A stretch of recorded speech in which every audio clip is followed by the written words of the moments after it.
Et bonsoir et bonjour, selon le fuseau horaire de chacun de nous.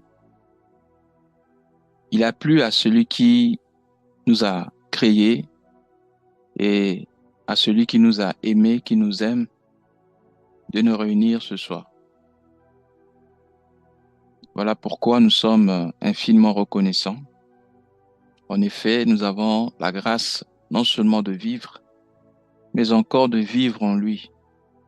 Il y en a plusieurs qui avaient commencé la marche, qui avaient commencé la course, mais nombreux ont cessé de courir.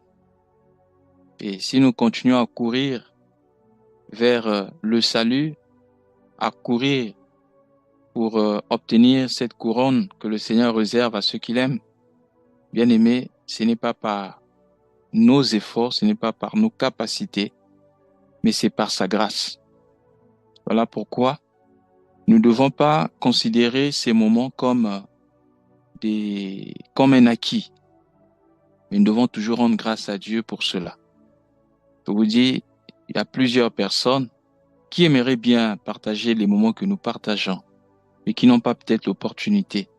Il y en a qui sont peut-être en prison. Il y en a qui ne peuvent pas parce qu'ils sont dans des coins quelque part où ils sont obligés de se cacher pour lire la Bible, se cacher pour prier.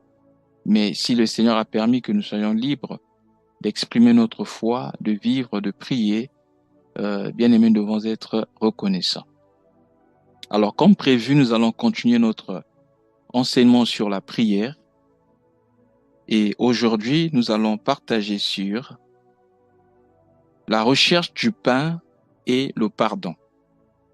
Nous étions en train de développer sur la prière connue comme la prière de notre Père, l'enseignement que le Seigneur Jésus a donné à ses disciples. Et la fois passée, nous avions parlé de la recherche du règne et de la volonté de Dieu. Aujourd'hui, nous parlons de la recherche du pain et le pardon.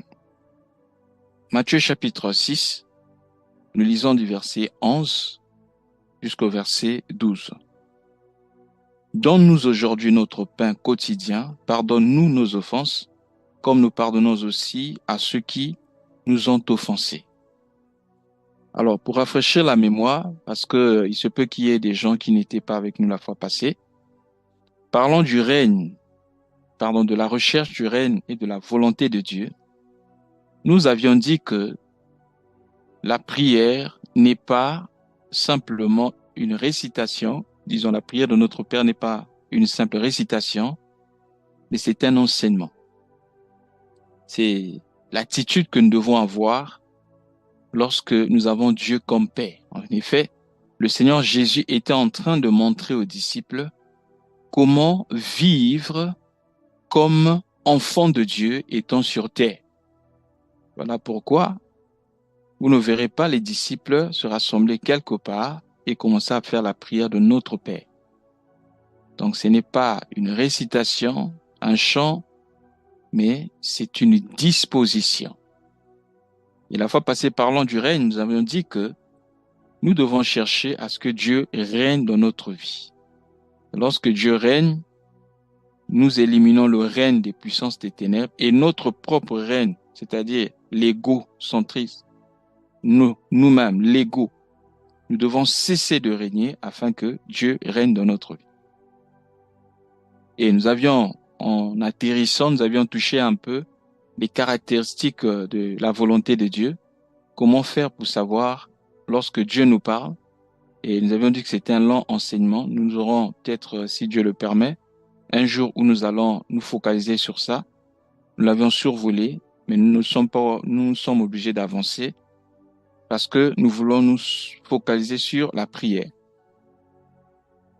Alors, après avoir cherché le règne de Dieu, nous obtenons ou nous comprenons ce qu'est la volonté de Dieu, c'est-à-dire c'est lorsque Dieu règne que nous arrivons à détecter ou à comprendre ou à connaître quelle est sa volonté.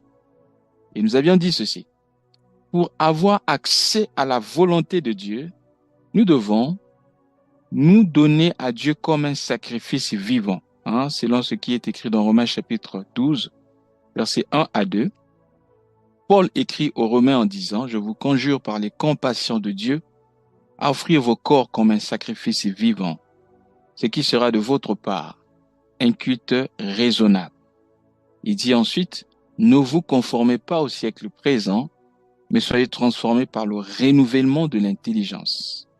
Ainsi, vous serez capable de discerner la volonté de Dieu. » Premièrement, pour vous, la volonté de Dieu sera bonne, ensuite agréable et parfaite.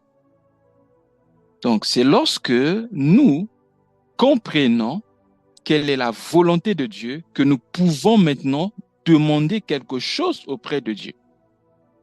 Et nous avions lu, je crois, 1 Pierre chapitre 5, verset 14, si je ne me trompe pas, où il est écrit que c'est lorsque nous demandons quelque chose selon sa volonté qu'il nous écoute. Quelquefois, nous passons trop de temps dans la prière parce que nous ne savons pas quelle est la volonté de Dieu. Or, nous devons prier en connaissant la volonté de Dieu. Alors, cela va nous éviter de prier en l'air ou de passer du temps à demander des choses, par exemple, que Dieu ne nous donnera pas. Ou de continuer à demander ce que Dieu nous dit, non, c'est pas bien pour nous. Ou soit c'est pas bon pour nous. Ou soit c'est pas le moment. En tout cas, c'est très important de connaître la volonté de Dieu. Pourquoi? C'est important de connaître la volonté de Dieu parce que nous ne savons pas ce qui nous convient de demander dans nos prières, tel que cela est écrit dans Romains chapitre 8, je pense, versets 26 à 27. On dit, c'est l'esprit qui fait monter des expressions inexprimables vers Dieu. Voilà pourquoi nous l'avions dit au commencement, que celui qui peut prier, c'est seulement celui qui est né de nouveau. Car seul celui qui est né de nouveau, qui a expérimenté la nouvelle naissance, qui peut appeler Dieu Père.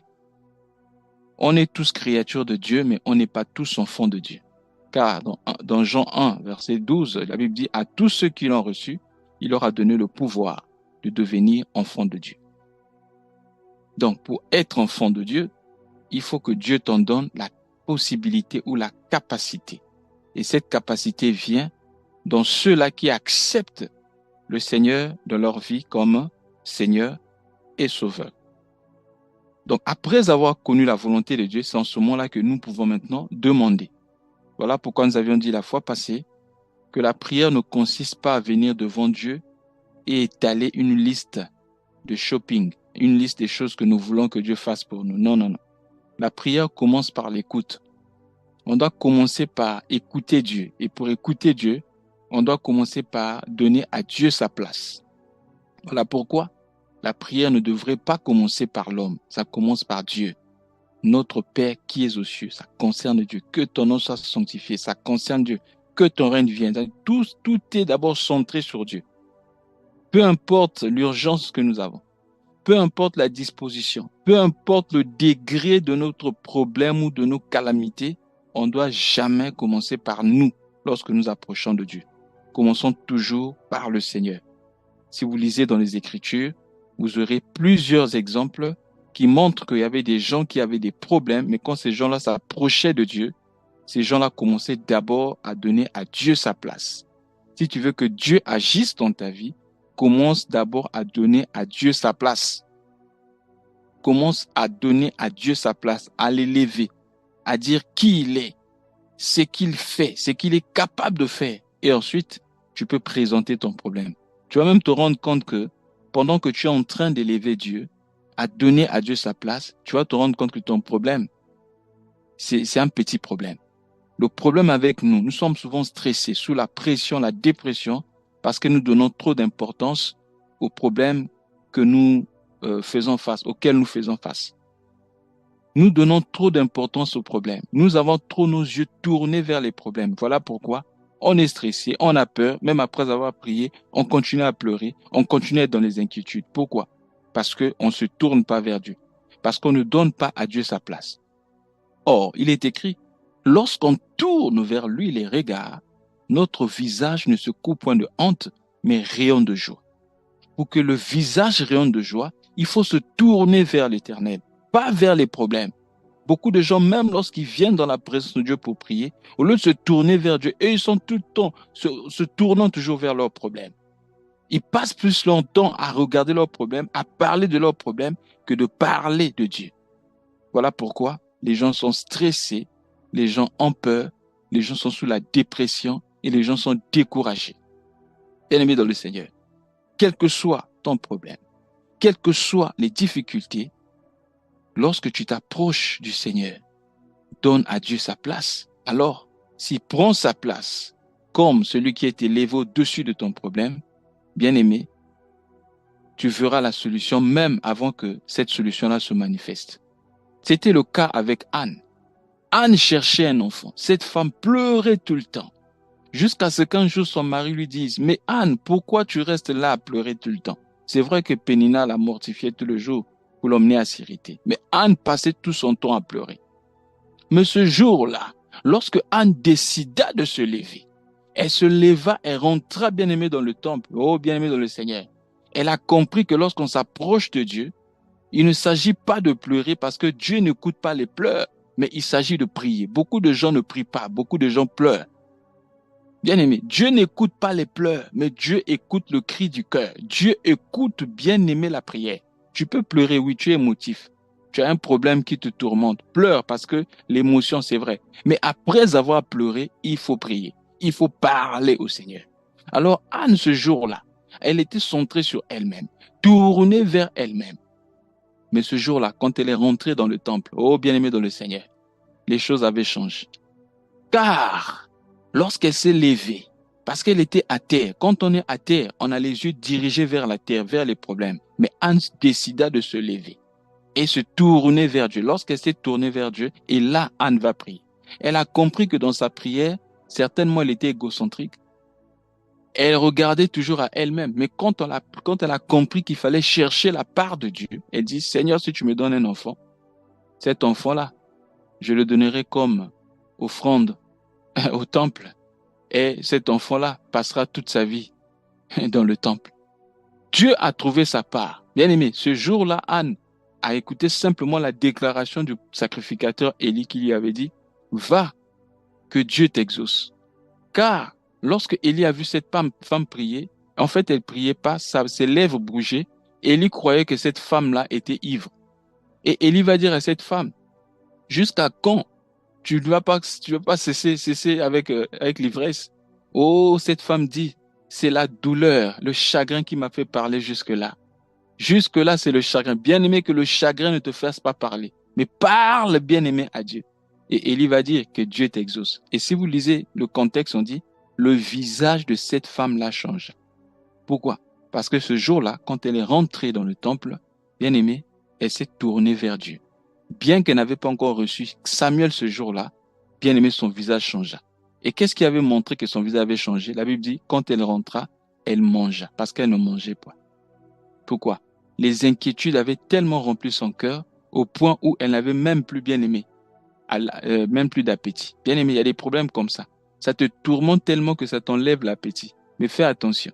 Le Seigneur Jésus a dit, qui de vous, par ses inquiétudes, pourra ajouter une coudée à sa vie? Ça veut dire quoi? Si les inquiétudes n'ajoutent pas des coudées à nos vies, ça veut dire que les inquiétudes enlèvent des coudées de nos vies. Faisons très attention. À cause des inquiétudes, beaucoup de gens ont réduit, bien-aimé, leur longévité. Faisons très attention, bien-aimé, dans le Seigneur. Les blessures intérieures sont plus graves que les blessures extérieures. Et les soucis, bien-aimés, peuvent te réduire la durée de ta vie. Faisons très attention. C'est pourquoi Paul nous exhorte en Philippiens 4, 6 à 7, il dit, ne vous inquiétez de rien, mais en toute chose, faites connaître vos besoins à Dieu par la prière, avec des supplications, mais tout en faisant ça, n'oublie jamais les actions de grâce, c'est-à-dire de dire à Dieu ce qu'il a fait. Et ainsi, la paix de Dieu qui surpasse toute intelligence gardera vos cœurs et vos pensées en Christ. Oh, bien-aimé dans le Seigneur. Après avoir connu la volonté de Dieu, bien-aimé, c'est là maintenant qu'on peut demander à Dieu. Qu'est-ce qu'on demande à Dieu? Le pain de ce jour, le pain quotidien. Le pain ici, c'est à deux niveaux. Le premier niveau, c'est d'abord le niveau spirituel. Le Seigneur Jésus a dit, l'homme ne vivra pas de pain seulement, mais de toute parole qui sort de la bouche de Dieu. Ça veut dire quoi? En tant qu'enfant de Dieu, chaque jour, nous devons écouter sa voix. Nous avons bien aimé dans l'ombre cette illustration, les enfants d'Israël, pendant qu'ils étaient dans le désert, chaque jour, ils ramassaient la manne. Et comme le 7e jour était un jour de repos, le 6e jour, la manne tombait, bien aimé, en quantité industrielle, de telle sorte qu'ils pouvaient manger et le 6e jour et le 7e jour.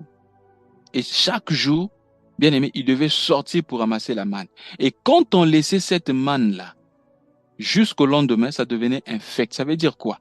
Le pain qu'ils avaient mangé ce jour-là ne devait pas bien aimé être gardé pour le jour qui allait suivre. Je veux dire quoi? La parole que nous avons écoutée aujourd'hui, bien aimé, ne sera pas toujours la même que nous allons écouter le lendemain. Voilà pourquoi la Bible est tellement profonde qu'on peut lire un seul verset pendant les 365 jours de l'année et Dieu va nous révéler une nouvelle chose par rapport à ce même verset. Pourquoi? Parce que Dieu parle toujours. Tu ne peux pas passer un seul jour sans écouter la voix de Dieu. Je ne suis pas en train de dire que tu ne peux pas passer un seul jour sans lire la Bible. Il peut arriver des jours comme ça où tu n'as pas lu la Bible. Mais même si tu n'as pas lu la Bible, il faut bien aimer te disposer pour que le Seigneur te parle. Dieu nous parle de plusieurs manières. C'est pourquoi tu peux aussi lire la Bible ce jour-là, Dieu ne te dit rien. Il y a des jours aussi tu n'as pas lu la Bible, mais Dieu te parle. Parce que bien aimé, Dieu parle toujours. C'est très important. Mais regardez, chaque matin, les enfants d'Israël devaient sortir pour aller faire quoi? Ramasser la manne. Quelle attitude que devons avoir si nous voulons bien aimer recevoir le pain de la part de Dieu? Vous savez, en ramassant la manne, ils devaient se courber pour prendre ça par terre. Ça veut dire quoi? L'attitude que nous devons avoir, c'est l'humilité. Si nous voulons écouter la voix de Dieu, nous devons bien aimer prier que Dieu nous rende humbles. C'est très important. Si nous voulons écouter la voix de Dieu, nous devons apprendre à descendre. Voilà pourquoi Dieu a dit à Jérémie de descendre dans la maison du potier et il a dit à Jérémie, là je te parlerai. Bien aimé, si tu n'apprends pas à descendre, il sera difficile d'écouter la voix de Dieu. Dieu nous parle tantôt d'une manière, tantôt d'une autre. Il nous parle aussi par des songes. Il nous parle par des visions. Dieu peut utiliser une situation, une circonstance pour te parler. Il peut utiliser même la voix d'un enfant. Il peut même utiliser la voix de quelqu'un qui n'est pas né de nouveau pour te parler, mais il faut avoir le discernement. Dieu peut utiliser une action pour te parler, une circonstance pour te parler. Voilà pourquoi on doit toujours être disposé. Avoir l'attitude de Samuel. Vous savez, Samuel, dès qu'il a commencé le ministère, était enfant. C'était toujours bien aimé. C'est qu'on lui avait montré par le sacrificateur Élie. Parle, je t'écoute. Voilà l'attitude que tu dois avoir chaque matin. Parle, je t'écoute. Voilà pourquoi, avant d'écouter les informations, cherche d'abord à écouter Dieu. Nous sommes tellement remplis, bien aimés, avec la prolifération des réseaux sociaux. Vous voyez quelqu'un se réveiller du sommeil, dès qu'il se réveille, au lieu de chercher d'abord à écouter Dieu, à prier, non, non, non, non. Il va prendre son téléphone pour voir s'il a reçu des messages sur WhatsApp, pour voir s'il a des nouvelles choses sur Instagram ou sur Facebook. Bien aimé dans le Seigneur. Faisons très attention. La Bible dit, tu maudis ça. La Bible dit, heureux l'homme qui ne reste pas en compagnie de méchants, qui ne s'assoit pas sur les bancs de moqueurs. Bien-aimés dans le Seigneur, apprenons à développer cette attitude-là si nous voulons réussir notre vie chrétienne. Être stable, être équilibré. Apprenons à écouter. Regardez, la prophétie concernant la vie de notre Seigneur Jésus-Christ sur la terre, dans Ésaïe chapitre 50, verset 4. On dit, chaque matin, il éveille mon oreille. Comment? Chaque matin, il éveille mon oreille afin que j'écoute comme écoutent les disciples. Et si vous lisez dans Marc 1, 35, on dit que très tôt le matin, Jésus se retirait dans le lieu désert où il priait. Qu'est-ce qu'il faisait là-bas? Bien aimé, il cherchait à écouter Dieu. Il y a tellement de voix aujourd'hui que, bien aimé, cela devient difficile pour nous pour écouter la voix du Seigneur. Pourquoi? Parce que, bien aimé, on est occupé tellement à beaucoup de choses. Il y a des gens qui sont tellement préoccupés. Non, je dois suivre le journal. Que disent les informations? Oh, bien aimé dans le Seigneur. C'est vrai, nous devons écouter les informations. Parce que Israël, bien aimé, c'est l'horloge de Dieu. Il faut surtout écouter, savoir ce qui se passe en Israël. Parce que Israël, bien aimé, marque, représente l'horloge de Dieu pour nous, pour savoir ce qui arrive par rapport à la fin des temps. Mais au-delà des informations, nous devons apprendre à écouter le Seigneur. Parce que par les informations, bien aimé, il y a beaucoup de mensonges. Mais si tu es connecté à Dieu, bien aimé dans le Seigneur, personne ne pourra te mentir. personne, bien-aimé, ne pourra te divertir. Tu connaîtras ce que Dieu veut pour toi. Et bien-aimé, tu seras stable dans ta foi. Tu ne vas pas trembler. Beaucoup de gens tremblent aujourd'hui parce qu'ils n'ont pas la bonne information. Je me rappelle, il y avait une de mes sœurs comme ça qui me disait pendant la pandémie de Covid-19, il dit, est-ce que c'est la fin du monde? On dit que voilà, l'Antichrist est venu. Lorsqu'on demandait à tout le monde d'accepter les vaccins contre le Covid, tout ça là. Il dit non, est-ce que ça, c'est pas la marque de la bête? Mais il faut lire la Bible. Il faut lire. Si vous ne lisez pas, ça sera dangereux. Si vous ne lisez pas, vous ne comprendrez pas. Si vous ne lisez pas, vous ne serez pas prêt. La Bible dit, lorsque vous verrez l'abomination de la désolation dont a parlé le prophète Daniel, assis dans le lieu saint, que celui qui lit fasse attention. Bien aimé, aujourd'hui, alors que la Bible, les Bibles, la lecture de la Bible est devenue aussi facile parce que même dans nos téléphones, on peut se balader avec la Bible partout. Bien aimé dans le Seigneur, mais de moins en moins les gens lisent la Bible parce qu'ils sont trop occupés. Facile pour quelqu'un de suivre un match qui fait 2 heures de temps, suivre les prolongations, même jusqu'au penalty. Mais dans l'église, dès que le prédicateur dépasse de 10 minutes, oh, il parle trop. Nous sommes fatigués. Mais la même personne peut suivre un match, il suit les prolongations, il suit les penalties. Non, non, il ne se fatigue pas. Il peut même suivre 2 matchs d'affilée.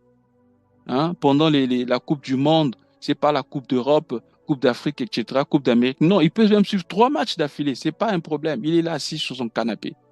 Mais suivre une prédication de 40 minutes, 1 heure de temps, non, non, il parle trop. Ça commence à me fatiguer. Bien-aimés dans le Seigneur, nous comprenons, bien-aimés, où nous sommes, nous comprenons, bien-aimés, où se trouve notre cœur, où se trouve réellement notre trésor. Si notre trésor se trouve dans la parole de Dieu, nous allons nous donner totalement, bien-aimés, à la parole de Dieu. C'est pourquoi, frères, sœurs, voici ce que je nous conseille. Est-ce que nous savons que notre résistance à la tentation dépend essentiellement de la façon dont nous passons nos journées. Comment passes-tu tes journées? Est-ce que tu nourris ton âme? Est-ce que tu nourris ton âme de la parole? Parce que l'homme naturel, ou plutôt l'homme intérieur, est fait par ce que nous écoutons et par ce que nous voyons souvent. Quelles sont les images que tes yeux voient souvent? Quels sont les sons que tes oreilles écoutent souvent? C'est ce qui déterminera ce que sera ta vie spirituelle. Or, aujourd'hui, la pornographie est devenue gratuitement bien aimée. Sur les réseaux sociaux, partout, même dans les publicités, des images obscènes. Faisons très attention, soyons très sélectifs, parce que ces choses-là déforment notre homme intérieur. Déforment notre homme intérieur. Qu'est-ce que nous écoutons souvent? Faisons très attention. C'est ce qui déterminera nos choix, notre système de valeurs. Actuellement, avec la préparation de l'Antichrist, on veut faire du monde un seul village, avec les mêmes cultures, avec les mêmes choix, les mêmes visions, la même façon de voir les choses. Faisons très attention. Faisons très attention, enfants de Dieu. Préparons-nous, disposons nos cœurs, cherchons toujours le pain qui est la parole de Dieu. Mais à un autre niveau, le pain, c'est aussi, bien aimé, la nourriture de tous les jours. Le pain peut représenter, bien aimé, les besoins physiques. Nous avons auprès de Dieu, nous demandons auprès de Dieu nos besoins spirituels, nos besoins affectifs, mais on doit aussi demander, bien aimé, c'est pas un péché de demander quelque chose de physique d'auprès de Dieu. C'est pas un péché de demander la nourriture à Dieu. C'est pas un péché de demander que Dieu te donne les habits. C'est pas un péché de demander que Dieu te donne la voiture ou que Dieu te donne quelque chose que tu vas utiliser sur la terre. Ça fait partie aussi, bien aimé, de notre part. C'est vrai que la Bible dit, cherchez premièrement le royaume de Dieu, le reste vous sera donné par-dessus. C'est pas un péché de demander la guérison. C'est pas un péché de demander quelque chose de physique. Mais bien aimé, le royaume de Dieu doit être, bien aimé, primordial dans notre vie. Ensuite, après avoir demandé le pain, vous allez constater, aussitôt on dit pardonne-nous nos offenses. Pourquoi? Parce que lorsque tu manges le pain te conduit, bien aimé, à la repentance. David a dit, ta parole est une lampe à mes pieds et une lumière sur mon sentier. Mais il dit quoi? Pardonne-nous comme nous pardonnons aussi à ceux qui nous ont offensés. C'est très important de comprendre cela. La façon dont tu traites les gens, ça sera comme ça que Dieu va te traiter. Dieu nous traite généralement de la manière dont nous traitons les gens. pardonne-nous maintenant comme nous avons pardonné dans le passé. C'est pourquoi, si tu ne veux pas pardonner aux autres, Dieu ne te pardonnera pas non plus. C'est très important de comprendre ça. J'ai vu des gens par expérience être bloqués rien que à cause du pardon. Parce qu'ils ne veulent pas pardonner, ils sont bloqués. Quelquefois sanitairement, ils sont bloqués matériellement. Pourquoi? Parce qu'ils ont fermé leur cœur. Frère, quand Dieu veut bénir quelqu'un, il passe par le cœur. Mais si le cœur est fermé, bien aimé, le reste ne pourra pas s'en suivre. Car il est écrit, protège ton cœur plus que toute autre chose, car c'est de lui que viennent les sources de la vie. Peu importe ce qu'on t'a fait, Dieu peut te donner la capacité de pardonner à cette personne afin que tu vives heureux, que tu vives libre. Parce que quand tu fermes ton cœur, tu fermes ton ciel. Et par conséquent, si Dieu veut te bénir, la bénédiction de Dieu ne pourra pas te toucher. Parce que, bien aimé, les rancunes, la mauvaise disposition, isolent la puissance de Dieu. Pour atterrir, on va continuer cette partie prochainement, mais nous allons lire quelque chose dans 1 Timothée chapitre 2, puisque nous parlons de la prière, l'attitude que devons avoir, 1 Timothée chapitre 2, le verset 8. Regardez ce que Paul dit à Timothée. Il dit, je veux donc que les hommes prient en tout lieu, en élevant les mains pures, sans colère, ni mauvaise pensée. Je vais ajouter un autre passage, Matthieu chapitre 5. Matthieu chapitre 5 dit ceci, à partir du verset 23 jusqu'au verset 24. Matthieu chapitre 5.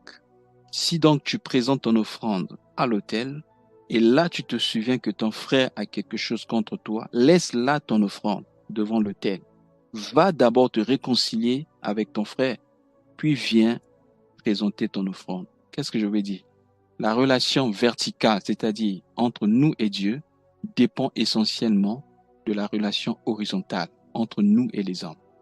S'il n'y a pas de bonne relation, nous n'avons pas une bonne relation avec l'homme que Dieu a créé à son image, bien aimé, notre relation avec Dieu sera fermée. C'est pourquoi la Bible dit, va d'abord te réconcilier avec ton frère et ensuite reviens pour présenter l'offrande. Y a-t-il quelqu'un qui avait fermé son cœur parmi nous? Y a-t-il quelqu'un qu'on a malmené? Y a-t-il quelqu'un qui a été blessé profondément dans son cœur, qui trimballe les blessures intérieures? Bien aimé, nous avons de l'espérance devant Dieu.